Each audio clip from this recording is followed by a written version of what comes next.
Ladies and gentlemen.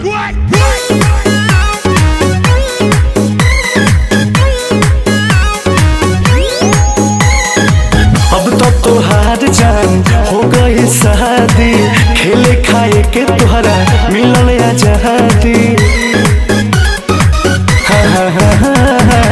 अब तो तोहार जान हो गई शादी, खेले खाए के तोहरा मिलल आजादी।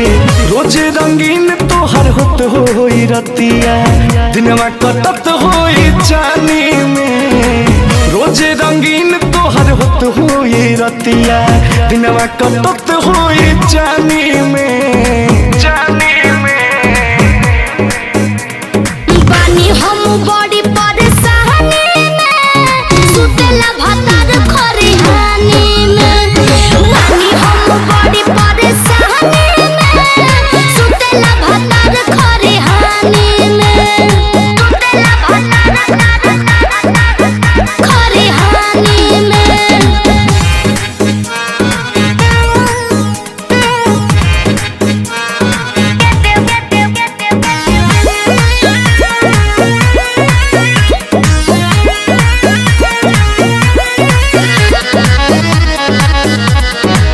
करेलू हमरा से काहे बहाना, खूबे लुटत होई बुमजा।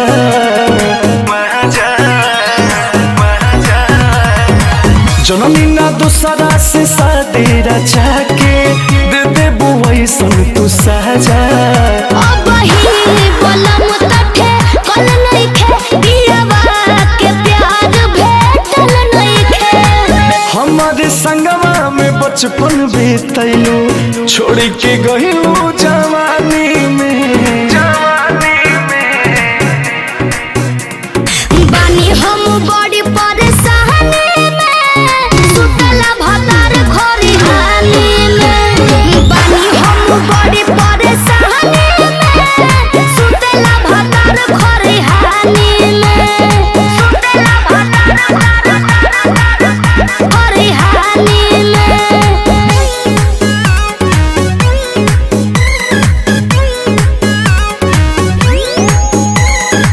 लागत हमारा से बड़ भूल भइल, तोहरा से दिलवा लगा के।